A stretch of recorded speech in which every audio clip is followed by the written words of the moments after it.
કેમ છો ફ્રેન્ડ્સ? મજામાં? મારા નવા વિડીયોમાં આપનું સ્વાગત છે. તો friends, August visa bulletin release થઈ ગઈ છે. હું આપની સમક્ષ લઈને આવ્યો છું America immigration update visa bulletin compare to July 2024 અને August 2024 visa bulletin chart A અને chart B, final action date અને date of filing, August 2024 visa movement.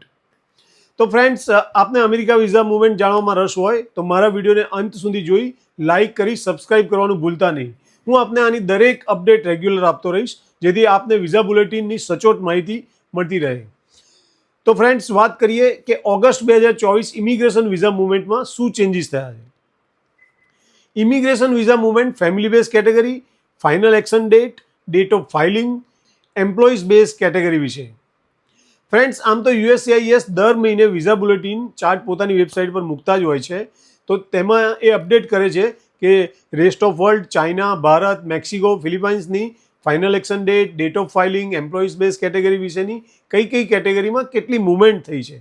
એમની વેબસાઇટ ઉપર આપેલી માહિતી અનુસાર આપણે અહીંયા એક ચાર્ટ બનાવેલું છે.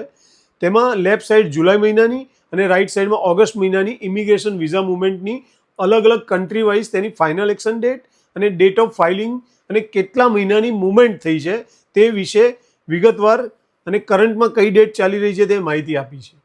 આ બધી વિગત આ ચાર્ટમાં શો કરે છે, તે માટે તમે આ ચાર્ટ ઓન સ્ક્રીન જોઈ શકો છો. તો વાત કરીએ ફેમિલી બેઝ કેટેગરીમાં ફાઇનલ એક્શન ડેટની, તો F1 category, F2A category, F2B category અને F3 કેટેગરી અને F4 કેટેગરીમાં ફાઇનલ એક્શન ડેટમાં કોઈ પણ કન્ટ્રીમાં કોઈ પણ ચેન્જીસ થયા નથી. તો હવે વાત કરીએ ફેમિલી બેઝ કેટેગરીમાં ડેટ ઓફ ફાઇલિંગ વિશે. તો F1 કેટેગરીમાં ડેટ ઓફ ફાઇલિંગમાં કોઈ પણ કન્ટ્રીમાં કોઈ પણ ચેન્જીસ થયા નથી.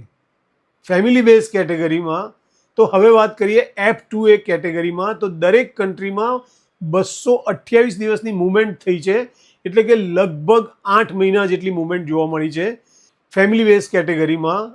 હવે વાત કરીએ F2B કેટેગરીમાં, ફાઇનલ એક્શન ડેટમાં કોઈ પણ કન્ટ્રીમાં કોઈ પણ ચેન્જીસ નથી. વાત કરીએ F3 કેટેગરીની, તો F3 કેટેગરીમાં ફાઇનલ એક્શન ડેટમાં રેસ્ટ ઓફ વર્લ્ડ, ચાઇના, ઇન્ડિયામાં 92 એટલે 92 દિવસની મુવમેન્ટ જોવા મળી છે દોસ્તો. એટલે કે લગભગ 3 મહિનાની મુવમેન્ટ જોવા મળી છે. F3 કેટેગરીવાળા માટે આ એક સારા સમાચાર છે. અને F3 કેટેગરીમાં મેક્સિકો અને ફિલિપાઇન્સ કન્ટ્રીમાં કોઈ પણ મુવમેન્ટ થઈ નથી. હવે વાત કરીએ F4 કેટેગરીમાં, તો F4 કેટેગરીમાં ફાઇનલ એક્શન ડેટમાં rest of world, China, India અને ફિલિપાઇન્સમાં કોઈ પણ જાતની મુવમેન્ટ જોવા મળી નથી અથવા કોઈ પણ મુવમેન્ટ થઈ નથી. F4 કેટેગરીમાં ખાલી મેક્સિકો કન્ટ્રીમાં 2 દિવસની મુવમેન્ટ જોવા મળી છે. તો દોસ્તો, આ જ પ્રમાણે આપ એમ્પ્લોય બેઝ કેટેગરીમાં પણ સ્ક્રીન પર જોઈ શકો છો. તો ફ્રેન્ડ્સ, હવે પછીનો સમય અમેરિકામાં ઇલેક્શનનો સમય છે. તો આશા રાખીએ કે હવેથી બધી કેટેગરીમાં સારી મુવમેન્ટ થાય, તેવું કાર્ય થાય અને બધાનો નંબર જલ્દીથી લાગી જાય. તો ફ્રેન્ડ્સ, ફરીથી મળીશું એક નવા વિડીયો સાથે. Good bye.